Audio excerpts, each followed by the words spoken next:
You're listening to For the Republic, a love letter to Star Wars animation. Star Wars Celebration Day 1 is officially in the books, so let's go over the biggest news and reveals from Day 1 of Star Wars Celebration Japan. I am Andrew from For the Republic, and let's get started. And of course, we need to start with the biggest piece of information that dropped on Day 1, and that is that Ryan Gosling is officially in Star Wars, and I could not be happier. What a way to start the convention. Like, I kind of guessed that we were going to get some news on Shawn Levy's Star Wars movie. I didn't expect that it would be the very first thing that we got. We started with the Mando and Grogu panel. I was expecting some news from the movie, maybe a trailer, and then at the beginning they dropped all this news on movies that are still in production. We know that the Dawn of the Jedi, the New Jedi Order movie, those are both still happening. Dave Filoni's Heir to the Empire movie is still happening, as well as Simon Kinberg's trilogy of films that officially got confirmed there, and Taika Waititi's Star Wars movie as well, which I thought had gotten scrapped years ago, if I'm being honest. So those are all still happening, as well as The Mandalorian and Grogu, but then they brought out Shawn Levy to say that his movie is coming up next in 2027, and then they brought out Ryan Gosling, and I lost my damn mind seeing this happen on my social media. This has been my dream casting for years. I will talk about this more in depth as we get further on into Celebration. But going back to 2017, 2018, I remember making videos and podcasts about Gosling being my dream casting for Star Wars. He's been one of my favorite actors for years, and the fact that this is finally happening and the movie is going to be Star Wars Starfighter coming Memorial Day weekend 2027. I cannot wait. Ryan Gosling in a fighter pilot movie, sign me up. I think this is going to take elements from the scrapped Rogue Squadron movie. They said it's going to be 5 years after the events of Episode 9. We're going to get a bunch of new characters. It's going to be an original story, a standalone story, not a prequel, not a sequel to anything. So that's going to be interesting. I'm hoping, saying that Oscar Isaac as Poe Dameron comes back for this movie. He was going to be at Celebration before he had to pull out because he was filming Doomsday. But I would love to see Poe come back, and I cannot wait to see Gosling in Star Wars. I am incredibly hyped for this. But then, of course, we also had the Mando and Grogu panel itself. We now know that Sigourney Weaver is going to be playing an X-Wing pilot, so a lot of pilot news to start things off here at Celebration. This was a pleasant surprise for me. I was not expecting her to play a pilot. I was kind of worried that she would be a droid or an alien of some kind, but her being a fighter pilot was a pleasant surprise for me.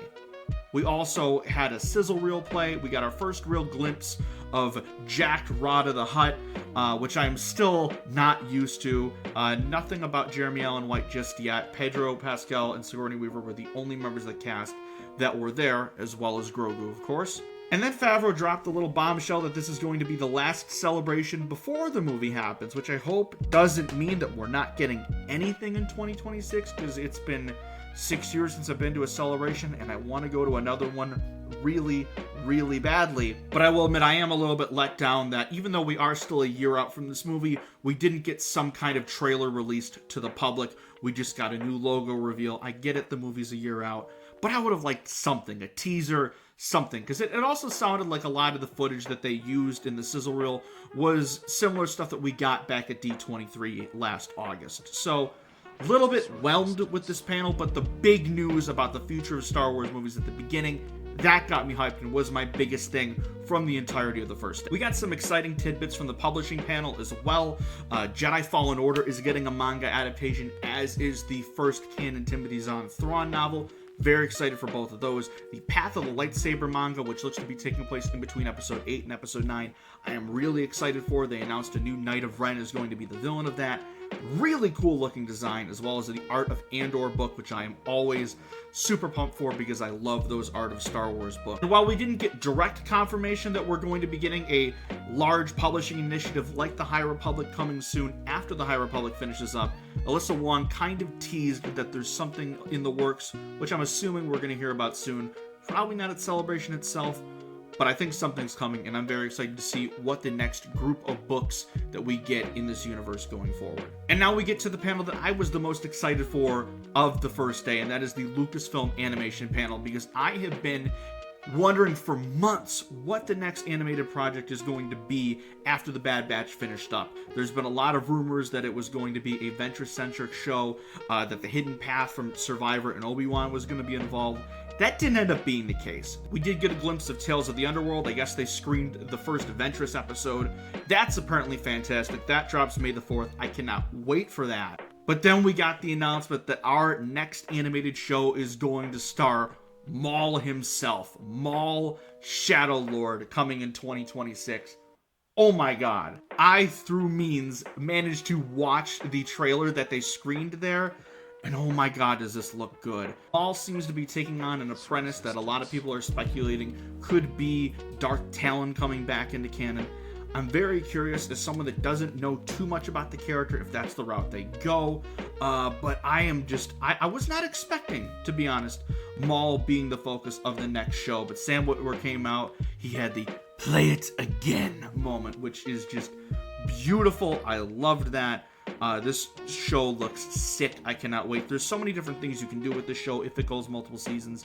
Of course, it takes place between Clone Wars and Rebels, so you can have the Rise of Crimson Dawn in that show, which means you could have Kira in the show. Please, please, please. But also explore things like, how did Maul get to Malachor? How did he set up base there? And are we going to have a story about getting one of these bad boys? We'll wait and see. Yeah, we got props now. We're moving up in the world. But what a fun first day this was. I cannot tell you how much fun I had just scrolling through Twitter on my phone while we were recording last night. Just getting constant updates and after updates after updates. I am having major celebration FOMO again, considering this is the third one in a row I have not been able to go to. But I just had so much fun last night catching up on the panels, and I can't wait to do the same thing throughout the entirety of the weekend. So what was your favorite news that dropped on day one of Star Wars Celebration? Was it Star Wars Starfighter? Was it the Maul show? Was it something else? Let us know in the comments down below. And we'll see you guys tomorrow for our day 2 recap. We'll be covering the entirety of the convention throughout the weekend. And until next time, may the Force be with you. Always.